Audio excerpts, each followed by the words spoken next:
Well, hello everybody. How you doing today? Thank you for joining me here on Music with Todd Ledbetter. I'm so glad you guys checked in uh, for a little more music reactions. Now, this is Jane's Addiction. Of course, I've heard of Jane's Addiction, and I know some Jane's Addiction. Basically, um, we're looking at the album Ritual de lo Habitual, which there's some big hits off of this one.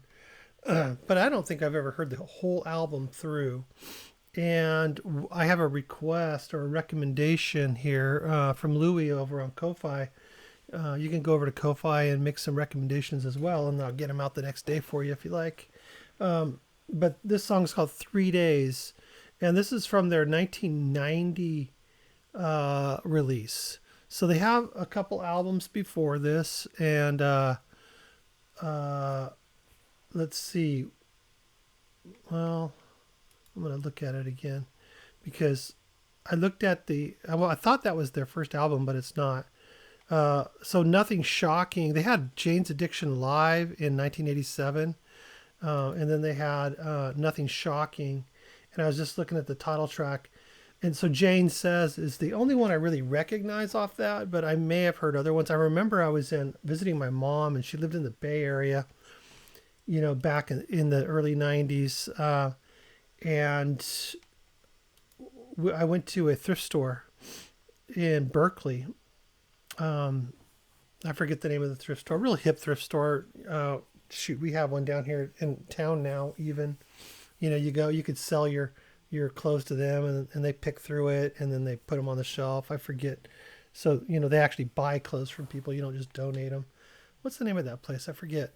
Anyways, so I was in that place, and it was 1990, early 90s. So, that was a new concept, and it was very hip in Berkeley.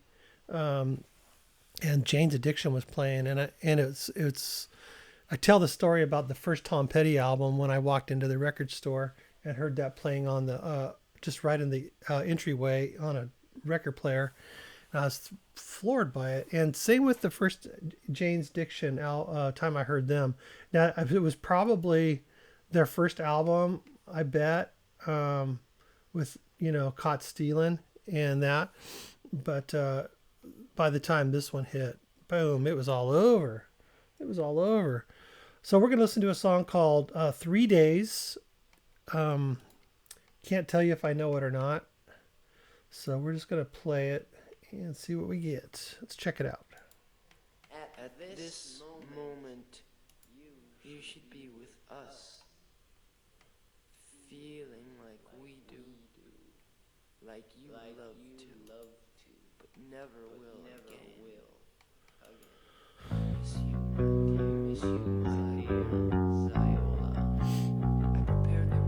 I prepared the Christmas lights, a city of candles.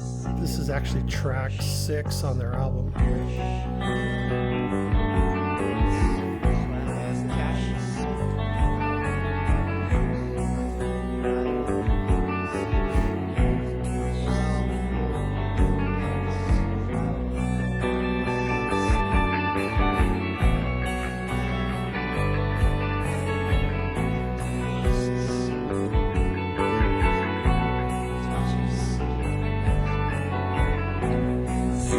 Days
Cool.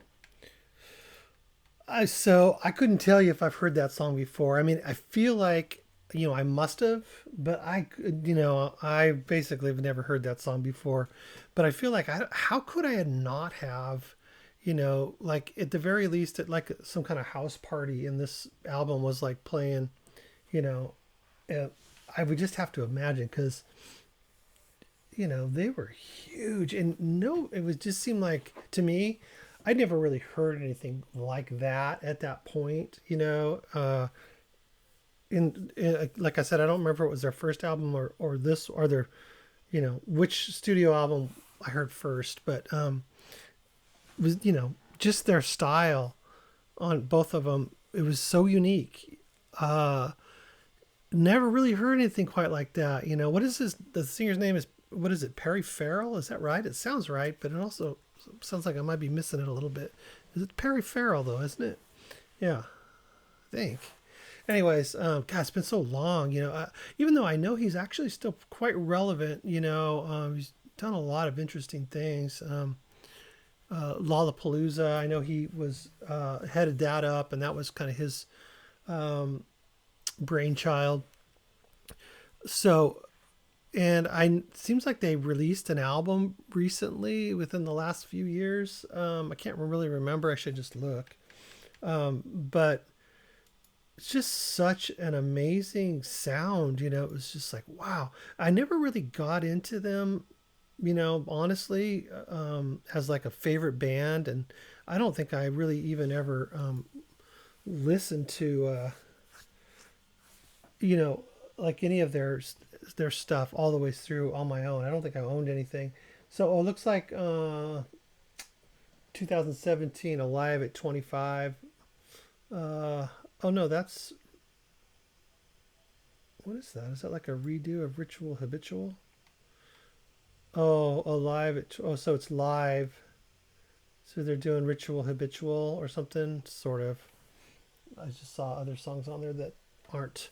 But anyways, um, he's still, I think kind of relevant in sort of like an iconic way, in my opinion.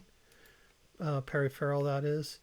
And then, of course, the guitar player is another drawing a blank. God, it's been such a while. It's been a while since I've thought of these guys. Although I was really into that tattoo show number of years ago. God, what's his name? Anyways, can't think of it offhand. Oh, it'll come to me. But yeah, that guy is cool, and I like him as a guitar player. I like his style. His style is so cool, and even when he was in Red Hot Chili Peppers, even though it wasn't one of their most fruitful times, I still liked what they came up with, and I like his guitar style a lot. Very, very interesting. Just, I don't know. It wasn't real complicated. And a lot of it was just toggling back and forth between a couple of chords.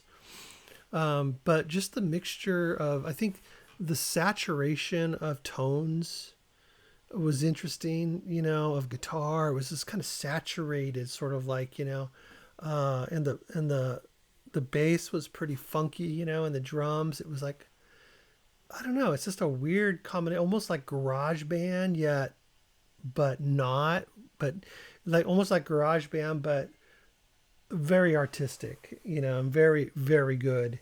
And just creative songwriting. Like that song, like I said, I don't think I've heard it. At least I don't know it at all. And it was okay at first. It was a 10-minute song, over 10 minutes. So they had plenty of time. And, it was a good song, but boy, it went places that made it a great song. Made it a great song for sure. Yeah, that song went places all over the place, musically and vocally. Um, yeah, it was a really good song. I liked it a lot. Yeah, Jane's Addiction is one of those bands I just don't know that much about. Unlike Red Hot Chili Peppers, where I do know more about them. They were, one of my favorites for quite a while. They still really are way high up on my list of, favorite bands that I listen to, through my life. Got a lot of new favorites now these days. As a matter of fact, I'm going to be doing towards the end of the month, I'm going to be doing a show of, I think, my top 10 favorite albums I've listened to. I've, I've listened to and discovered and love since I started doing reaction videos, which was, by the end of the month, it'll be around 6 months or so. 5 months, maybe. Not that long. I mean, I've been doing this channel for 2 years in June, but not reactions. So I've really listened to a lot of music in that amount of time. It's amazing. And a lot of albums. So I'm going to do a show, probably not in, like, I'm not going to say this is my 10th favorite, my 9th favorite. I'm just going to do my top 10 in random order, maybe until I get to the number one. Maybe I'll reveal the number one or something. Who knows? Who knows? But I'm gonna think about that and try to put something like that together. And I have a feeling that I would really enjoy this album if I listen to it all the way through, even though I know I'll recognize a couple of songs from it for sure. Big, big, big, big hits. That song I did not recognize, but I liked it. Sure did like it because I'm familiar with them to, a certain degree, I kind of knew. I wasn't surprised by the sound at this point. And I expect that sound from them. Pretty good stuff though. Pretty good stuff. Yeah. Hey, thank you. I appreciate it. Thank you for the recommendation. Like I said, this came from Louie over on Ko-Fi. So jump on over to Ko-Fi, help me out a little bit, recommend a song that you think I haven't heard. And I'd love to do a reaction for you. Or on Patreon is the other thing too. You can go over there and join up maybe for a couple of months. A lot of people just hang out for a couple months and then move on, so there's a rotation of people, and I appreciate it. I do the same thing. Like I'll support some people on Patreon, some of my favorites, and then after a while I'll switch it up to some other people, so I still kind of have my little Patreon budget that I just share with different people throughout the year. So if you're one of those people, come on by and contribute over there on Patreon, and we can do some Patreon stuff for you. Anyways, lots to look forward to. I'll tell you that. There's so much music. I'm going to have a really great session today. I'm really looking forward to it. So very fun. Let me know if you want to hear some more Jane's Addiction, because you could pretty much pick anything, and I haven't heard it. Just basically the hits. That's all I've heard. So let me know what you think down in the comments for sure. And then we'll see you in the next video. And you guys have a really great day. I appreciate you hanging out with me here on Music with Todd Ledbetter. And do all the, subscribing and liking or whatever it is you do on your platform that you're watching this on. I'm on several. So ever since I started saying that, I started losing subscribers on YouTube. It's kind of weird. I'm not sure what's going on with that. Last 2 days, I lost like 30, almost 40 subscribers. I'd gain a few back and then I'd lose them, but I'm down like 30 subscribers from where I was just like 30 hours ago. It's really weird. Never seen that before. But, that's the YT. And that's why I'm on other platforms, because you just don't know what's going to happen with this platform. Anyways, thanks guys. I appreciate it. We'll talk to you later. Bye-bye.